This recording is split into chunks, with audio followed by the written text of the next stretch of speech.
गगन थापाले संसदको पहिलो बैठकमै देखे प्रचण्डको अलमल। प्रदेश 1 मा 1 मुख्यमन्त्री र 3 मन्त्रीले लिए शपथ। गण्डकीको मुख्यमन्त्रीमा खगराज नियुक्त।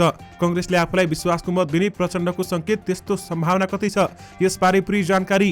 प्रचण्डलाई शुभकामना दिँदै माधव कुमार नेपालले भने बोली र व्यवहारमा सामञ्जस्य होस्। रवि लामिछानेले संसदमा भने आफ्ना मान्छे छुटाउन मलाई दबाब नदिनुहोला, हामीले पाएको मत निराशाको होइन आशाको हो भन्दै गृहमन्त्री रवि लामिछानेले भने। प्रधानमन्त्री प्रचण्डले विश्वासको मत पाउनेमा ढुक्क छु भन्दै नेकपा एमालेका अध्यक्ष केपी ओलीको भनाई। प्रचण्डलाई बधाई दिँदै केपी ओलीले भने चुनौती छन् भन्ने स्मरण गराउँछु, यो संसद हाम्रो परीक्षाको केन्द्र हो भन्दै प्रधानमन्त्री प्रचण्डको धारणा। संसदमा रचनात्मक रूपमा प्रस्तुत हुन्छौ भन्दै शेरबहादुर देउवाले भने। प्रधानमन्त्रीले विश्वासको मत लिँदा अनिवार्य उपस्थित हुन केपी ओलीको निर्देशन। ठूला दलको कार्यकर्ता नभएकाले रेशम चौधरीमाथि मुद्दा चलायो भन्दै रञ्जिताले भनिन्। संसदमा उभिएर राजेन्द्र लिङदेनले भने अलि धेरै साथी ल्याउँछु भनेको थिए, सकिन। प्रधानमन्त्रीलाई विश्वासको मत दिन माओवादी केन्द्रको आह्वान। प्रचण्डलाई प्रधानमन्त्री नदिनु गल्ती भयो भन्दै डाक्टर नारायण खड्काले भने। इन्धनको मूल्य घटेसँगै घट्यो हवाई भाडा। सुदूरपश्चिम प्रदेश सरकार बारेमा निर्णय गर्न नागरिक उन्मुक्तिले मागे 24 घण्टा समय। अर्थतन्त्र सुधार गर्न लक्ष्यका साथ काम गरेका छौं भन्दै प्रधानमन्त्री प्रचण्डले भने। सुन्दर चाँदीको मूल्य बढ्यो, छोरी चिनाउँदै जलशाहले भनिन्। वास्तविक जीवनमा आधारित फिल्म गर्ने इच्छा छ। चलचित्र क्षेत्रमा चुनावी सरगर्मी। कलाकार संघको अध्यक्षमा 5 जनाको उम्मेदवारी घोषणा। खगराज अधिकारी भनी गण्डकीका मुख्यमन्त्री आजै शपथ हुने। नयाँ संसद बैठकमा केपी ओलीले भने प्रतिनिधि सभा भङ्ग हुनु प्रतिगमन होइन, नागरिकता विधेयक तुरुन्तै पारित गरौँ भन्दै उपेन्द्र यादवको भनाई। ई पासपोर्टको सिस्टममा बारम्बार समस्या, सम्झौता भन्दा कम संख्या र फरक सामान दिइयो। संसदको रुस्टममा रवि लामिछानेले भने अपराध गर्ने आफ्नो मान्छे छोड्नु पर्यो भनेर कहिले पनि फोन नगर्नुहोला। कांग्रेसले विश्वासको मत दिए राष्ट्रिय सहमतिको सरकार बन्छ भन्दै प्रचण्डले भने। निर्मला पन्तको हत्याको आरोपमा थप 1 जना शंकास्पदको रगत नमुना संकलन। समीक्षा अधिकारीको आक्रोश। जो अरूको कुरा काट्छ त्यो घटिया हुन्छ, समीक्षा भन्छन्। कसैले अवसर नदिए एक्लै कोठामा गाउँछु। दर्शक महानुभावहरू नमस्कार। स्मार्ट खबरको न्यूज अपडेटमा यहाँहरूलाई हार्दिक स्वागत छ। म आर्यन उपानी। सदाको चाहिँ आज पनि हामी उपस्थित भइसकेका छौं। आज दिनभरिका खबरहरू एकदमै धेरै महत्त्वपूर्ण भएकाले भिडियोलाई अन्तिमसम्म हेर्नुहोला अनि हाम्रो मेहनतका लागि यो भिडियोमा एउटा लाइक अवश्य गर्नुहोला। दर्शक महानुभावहरू पलपलको न्यूज अपडेटका लागि हाम्रो च्यानललाई सब्स्क्राइब गरी नजिकै आउने बेल आइकनलाई क्लिक गर्नुहोला।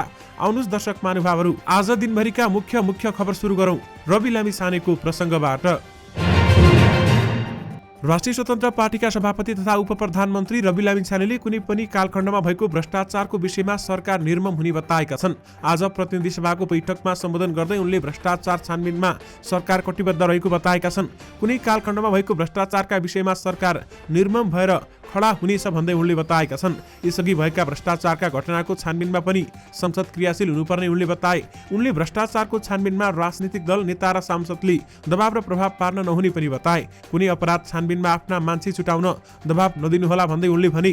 विधिको शासन पालना गराउन सबैले सहयोग गर्नुपर्ने भन्दै लामिछानेले आफ्नो दलका नेता र सांसद अनियमिततामा सहभागी नहुने र नागरिकलाई दुःख नदिने बताए। मुलुक र मुलुकवासीका लागि हिजो गरेका बाचा पूरा गर्न तयार छौं उनले भने। हाम्रो सांसदहरूको संसदका कारण शिर झुकाउनु पर्ने छैन। अनियमितताको काम हामीबाट हुने छैन। भएको खण्डमा निर्मम भन्दा निर्मम सजाय दिन बाचा हामी गर्न चाहन्छौं भन्दै उनले बताएका छन्। र साथमा उनले आफ्नो दलले पाएको मत निराशाको होइन आशाको भएको समेत बताएका छन्। कतिपयले यसलाई निराशाको मत भन्ने गरेको भन्दै उनले अघि भने म यसलाई निराशाको मत होइन, नेपाली जनताले दिनुभएको आशाको मत भन्न चाहन्छु। सम्पूर्ण राजनीतिक दलमाथि गरिएको आशाको मत हो भन्दै उहाँले बताउनु भएको छ।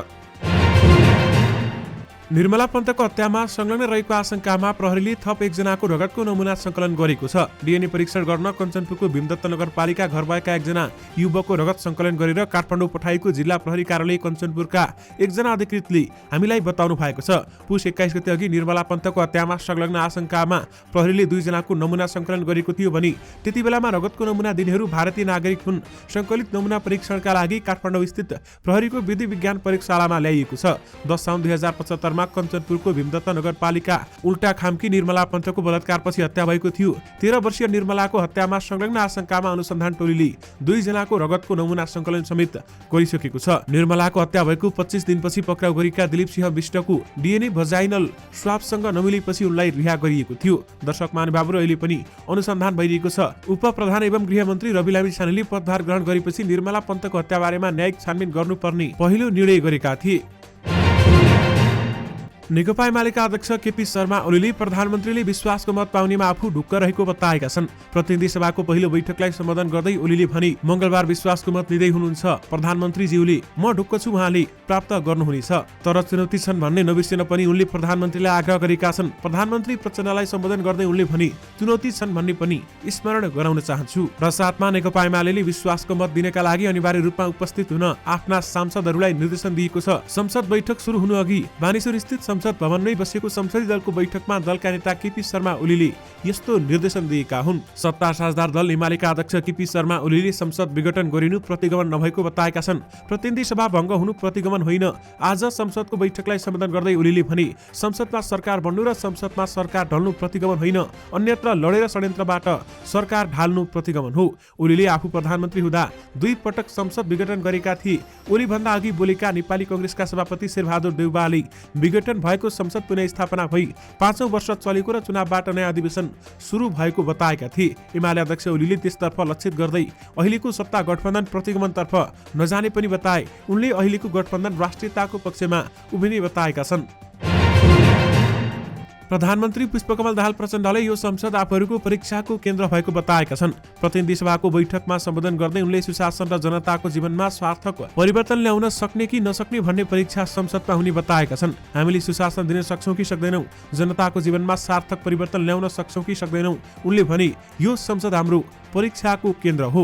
उनले परम्परागत राजनीतिक अभ्यासले मात्र नागरिकको चाहना पूरा नहुने भन्दै सांसदहरू जनताको निरन्तर निगरानीमा रहेको पनि बताएका छन्। त्यसैगरी प्रधानमन्त्री पुष्पकमल दाहाल प्रचण्डलाई विश्वासको मत दिन माओवादी केन्द्रले आह्वान गरेको छ। सिंहदरबारमा बसेको माओवादी केन्द्रको संसदीय दलको बैठकले प्रचण्डका लागि विश्वासको मत मागेको हो भने विश्वासको मतका लागि सबै दललाई आह्वान गर्ने, दललाई मात्र नभएर संसदहरूसँग पनि कुरा गर्नका लागि पहल गर्ने दलका नेताको निर्देशन भयो, संसदीय दलका प्रमुख सचेतक हितराज पाण्डेले भनेका थिए। प्रधानमन्त्री पुष्पकमल दाहाल प्रचण्डले अर्थतन्त्र सुधार गर्ने लक्ष्यका साथ सरकार अघि बढेको पनि बताएका छन्। अर्थतन्त्र सुधार गर्न केही संरचनात्मक सुधार गर्नुपर्ने आवश्यकता महसुस पनि भएको उनले बताए। ग्लोबल आइएमई बैंक र बैंक अफ काठमाडौँ मर्जरपछि एकीकृत कारोबारको आज उद्घाटन गर्दै प्रधानमन्त्री प्रचण्डले अर्थतन्त्र सुधार गर्ने निर्णय गरेर काम सुरु गरेको समेत बताएका छन्। यानि कि अर्थतन्त्र सुधार गर्ने लक्ष्यका साथ काम गरेका छौं भन्दै प्रचण्डको भनाइरहेको छ। र साथमा प्रचण्डले नेपाली कांग्रेसले समेत विश्वासको मत दिएमा राष्ट्रिय सहमतिको सरकार बन्ने बताएका छन्।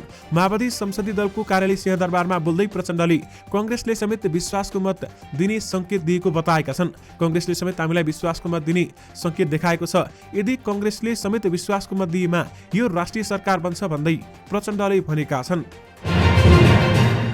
गायिका समीक्षा अधिकारीले आफूलाई अपशब्द बोल्ने हक कसैलाई नभएको बताएकी छन्। उनले सामाजिक सञ्जालमा एक पोस्ट गर्दै आफ्नो कुरा काट्ने र गाली गर्नेहरूप्रति आक्रोश समेत पोखेकी छन्।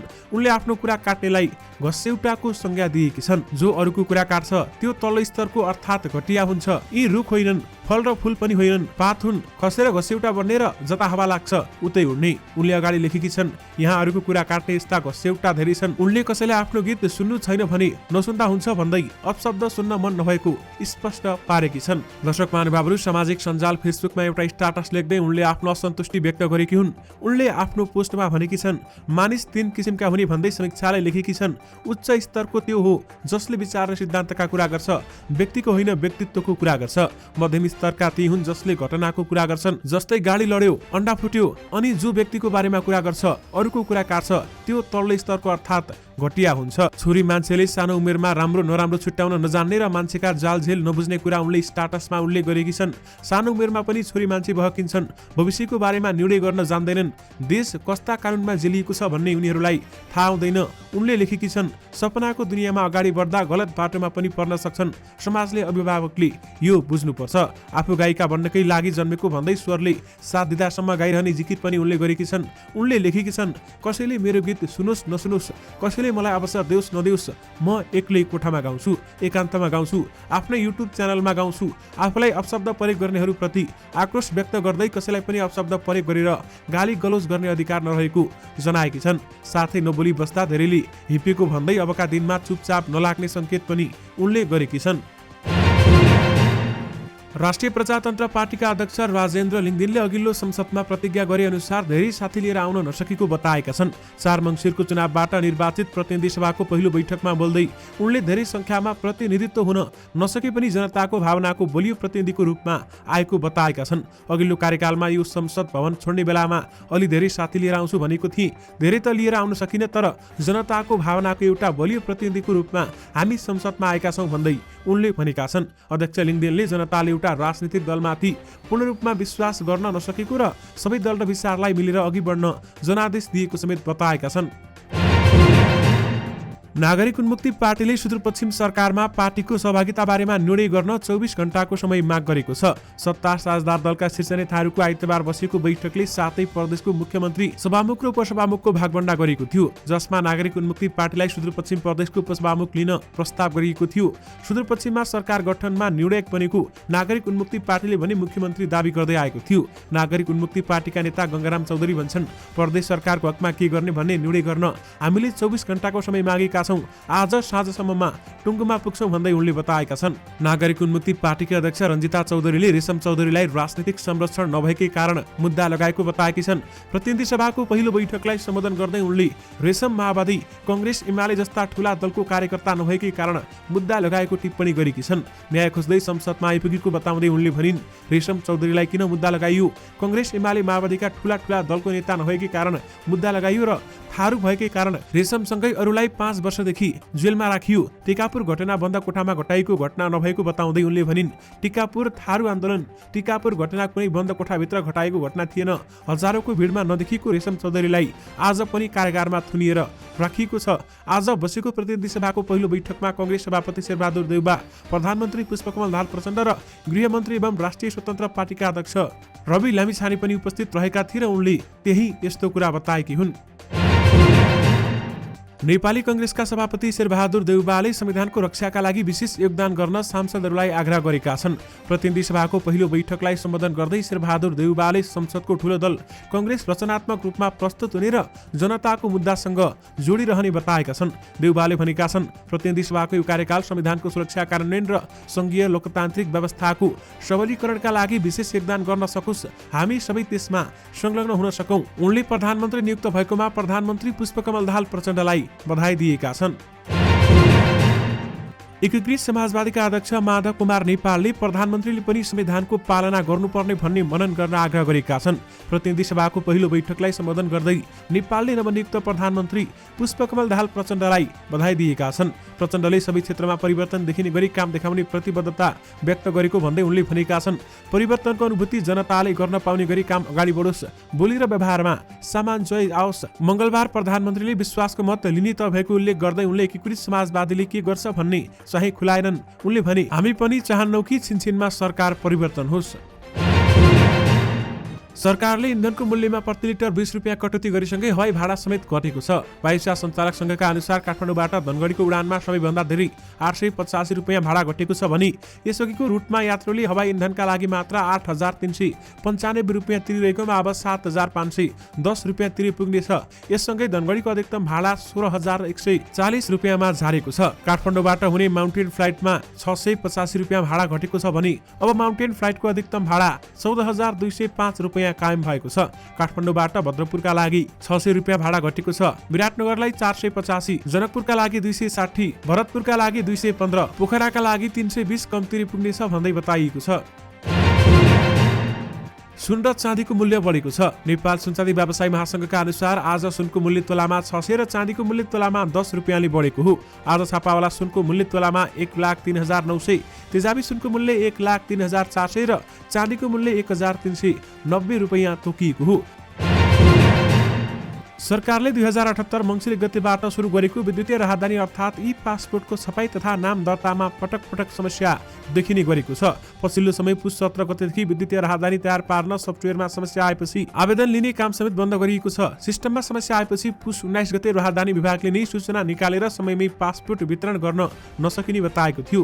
सञ्चार माध्यममा अनिश्चितकालसम्मका लागि राहदानी सेवा अवरुद्ध भन्दै समाचार आएपछि विभागले सोही दिन साँझ डाटा भ्यालिडेसनमा समस्या भएको कारण समयमै पासपोर्ट पासपोर्ट जारी गर्न नसक्ने स्पष्टीकरण जारी गरेको थियो। तत्कालीन समयमा 26.59 मिलियन अमेरिकी डलर अर्थात् हालको मूल्यमा 3,50,98,80,000 रुपियाँमा दिएको ठेक्का सिस्टममा कुनै पनि समस्या हुन नहुने र समस्या देखिएमा क्षतिपूर्ति तिर्नुपर्ने प्रस्ताव र सही प्रस्ताव अनुसारको सम्झौता भएको थियो। सम्झौता गर्दा सिस्टम इभाइबिलिटी अर्थात् कुल क्षमता कम्तीमा 79.7% हुनुपर्ने समेत उल्लेख छ।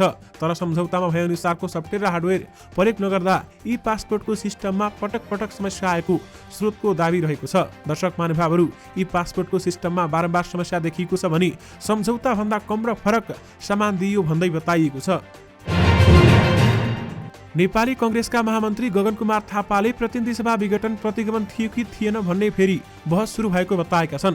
प्रतिनिधि सभाको पहिलो बैठकपछि हामीसँग कुराकानी गर्दै थापाले एमाले अध्यक्ष केपी शर्मा ओलीको सम्बोधनका क्रममा प्रधानमन्त्री पुष्पकमल दाहाल प्रचण्ड एक ठाउँमा अप्ठ्यारोमा परेको बताए। प्रधानमन्त्री प्रचण्ड र एमाले अध्यक्ष केपी शर्मा ओलीले बोल्दा एकअर्कालाई समर्थन गरेको तर एउटा अवस्थामा प्रचण्ड अलमलमा परेको आफूले देखेको उनले सुनाएका छन्। संसद बैठकपछि थापाले भने ओलीले प्रतिनिधि सभा विघटन जनताको पक्षमा थियो, त्यसलाई प्रतिगमी भन्नेहरू नै प्रतिगामी हुन् भन्दै गर्दा प्रधानमन्त्री टेबल ठोकौ कि नठोकौ भनेर अलमलमा परेको देख्दा चाहिँ सहानुभूति लाग्यो। यो सामान्य अलमल नभएको र ओली र प्रचण्ड बीच विग्रहको कारक बन्न सक्ने उनको दाबी रहेको छ। यो नेपालको संविधान र सांविधानिक व्यवस्थालाई कसरी लिने भन्नेमा जोडिएको भन्दै उनले यस्तो बताएका हुन्।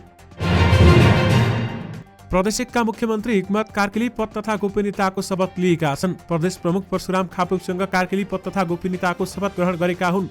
कार्कीले 3 जनालाई मन्त्री नियुक्त गरेका छन्। एमालेबाट तिलकुमार मेन्याङबो, राप्रपाबाट भक्ति सिटौला र जसपाबाट निर्मल लिम्बू मन्त्री नियुक्त भएका छन् भने बिना विभागीय मन्त्री बनेका उनीहरूले पनि मुख्यमन्त्री कार्कीसँगै शपथ लिएका छन्। प्रदेशिक सरकारमा माओवादी केन्द्र भने सहभागी भएको छैन। उसले प्रदेशिक सरकारको नेतृत्व आलोपालो गर्ने गरी सहमति नभएसम्म आफूहरू सरकारमा नजाने बताएको छ।